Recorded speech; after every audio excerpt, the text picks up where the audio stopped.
Hey guys, it has been a while. It has been a while. It has been a while. So much has been happening, but in today's video, without wasting any of your time, in today's video, I would like to talk about two things. The first one is the headline Sunday Monitor that went viral, sending shockwaves around the country, which is why, of course, it went viral. But it turns out that even if you Google it, you cannot really get to read the article itself, which means that chances are that it was fake. Chances are that it was fake. 25 years of fake opposition. 25 years. And of course, the pictures that were featured of Dr. Kizza Besigye, the usual suspects, Lord Mayor, Matthias Mpuga, you could see all the images, but there is one thing that I want to specifically point out, that much as the article itself could be something that was never published, where is the lie? Whoever doctored and made this headline to seemingly reveal as if it's Daily Monitor publishing this story, well, at least their heart was in the right place. I could say this. Yeah, I know fake news is a thing, but if there is anything that Ugandans are constantly becoming aware of, is the reality of fake opposition. This is what literally inspired this channel. It is one of the reasons as to why I decided to start this channel, so that I could highlight the awakening of Ugandans in real time. Ugandans are no longer sitting on the sidelines. They are speaking on the matters that concern their lives on a daily basis. The impact of poor policies and the injustices, not to mention even risking it all, just so that they can have the freedom that they so desire. Another thing that I would like to speak about is the opposition. The fake opposition is actually more evil than we think, because on the backs of innocent blood, not to mention at the expense of freedom for so many people that are aligning themselves to a long-awaited change in leadership of our country, and the likes of Eddie Motwe languishing in jail, Kibalama disappearing without a trace, and many people that have been unalived in all the political movements in effort of helping these leaders to attain either a parliamentary seat, LC chairman kind of seat, councillor, you name it. These opposition members, I don't think as Ugandans we are enraged enough. I don't think we are doing enough to demand accountability from all these individuals that have hoodwinked us into thinking that there is actually something within their ambition of not only taking upon the seats that they constantly win and retain in parliament, but within their ambition, there is fundamentally a conviction to change the affairs of the country. So by selling out, it is not merely exchanging their antagonistic methods to undermine the voices of the people that are demanding for change in Uganda, but they take it a lot further by almost feasting on the blood of innocent Ugandans that have been caught up in the brutality of the army as well as the police under the command of Yoweri Kaguta Museveni. I don't think we are acting enough to isolate these people, believe it or not. My name is Omofirika Andrew, and you're watching the Uganda Awakening.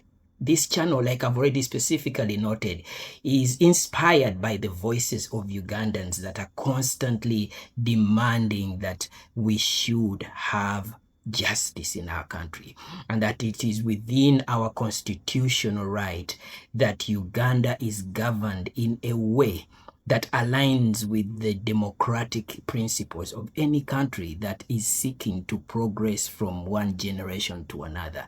You must know already that Uganda has never had a peaceful elections. It has never had peaceful elections. In fact, we have never had a peaceful transition of power. While struggling to ensure that this happens in our country, the political prisoners, like the recent release of Noah Motwe, seems like, okay, yeah, we are really happy that there is a political prisoner that has just been released. But where is Eddie Motwe? Where is Machete? Why is it a crime for people to support the candidates of their choice simply because they seek to change the status quo in our country? Insanity states it clearly that doing the same thing over and over again and expecting different results is not something that is of any appeal to anybody. We have seen, we have experienced, we have grown up in the 40 years of endless promises and doing different from what the country really needs.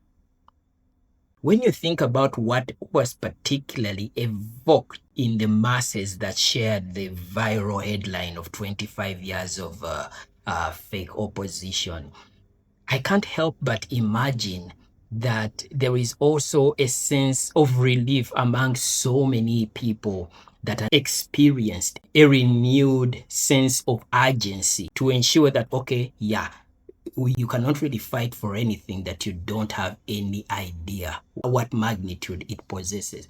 Now, Ugandans realize that with every passing day, the double standards by the members of the so-called original opposition, the status quo, that were happy to hoodwink Ugandans in exchange of niceties like, a position, for example, the likes of Anita, who was once a member of the FDC, Betty Nakiwara, a member of the Democratic Party, Tayebwa, Betty Kamyao via the Federal Alliance, but also originally a member of the Forum for Democratic Change, Norbert Mao, who is the Minister of Justice, who still happens to be the president of the Democratic Party.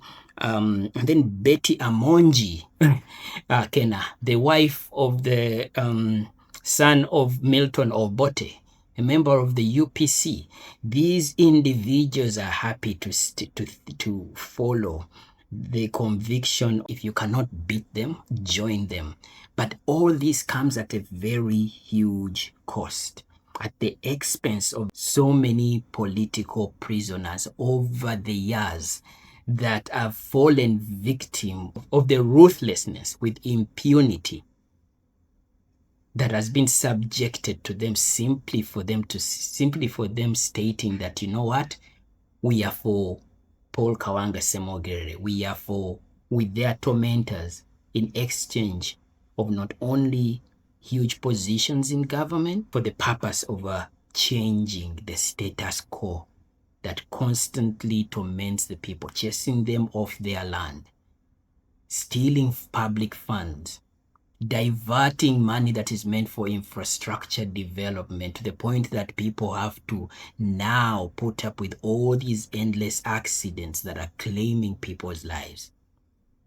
And yet you know that these things are happening in your constituencies. On top of this innocent blood, you go an extra mile in supporting some of the worst policies that are being subject. So there you have it. I just really wanted to keep this video short because I know that I have not posted in a while. I didn't want to just forget about you guys. I want to remind you to share and subscribe.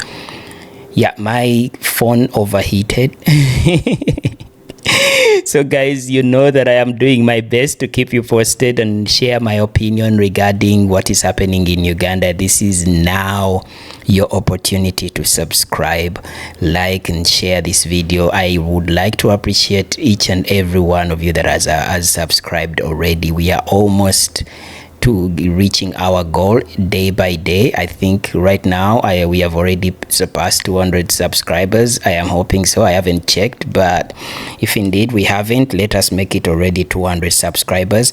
But I would like to conclude this video by stating that if you really are not yet sure about the state of Uganda's opposition, and if you cannot really appreciate the role of the People Power movement as championed by Robert Kyagulanyi Ssentamu, then I cannot, at least you can acknowledge that there is a very deep-rooted problem in our politics that needs to be addressed, and it has to be done concurrently, because of course to effectively remove the dictator, as the famous hashtag goes, in effectively removing Yoweri Kaguta Museveni from office, we cannot just think of this as just a one-sided sword. It is a double-edged sword. It calls for civic education. The reason as to why many people appreciate the work of the National Unity Platform, love them or hate them, the reason as to why this is the case, I don't think there is any political party that has equipped the youth with the confidence of speaking out, but also educating them with a school of leadership. No political party has taken those steps. We can talk about, I mean, the headquarters of the NUP and everything. Yes, that in itself is still impressive, because this party has been in existence for 5 years, National Unity Platform. But look at what it has done to distinctively reassure Ugandans that for the last 25 years, the opposition has only played its role in hoodwinking Ugandans. It has gone about their business of recruiting leaders and having them in parliament and getting them to have such a huge payout of, the bonuses, the privileges that come with just being a member of parliament, but without putting into any regard for the empowerment aspect, which is through education, which is through civic engagement, and effectively allowing Ugandans to gain the confidence that is necessary to be a part of a new Uganda that everyone is desperate for, that everyone should be desperate for. Because like it or not, the fruits don't lie. Everything that the NRM cultivated during that Bush war, it is literally being exposed before our own eyes.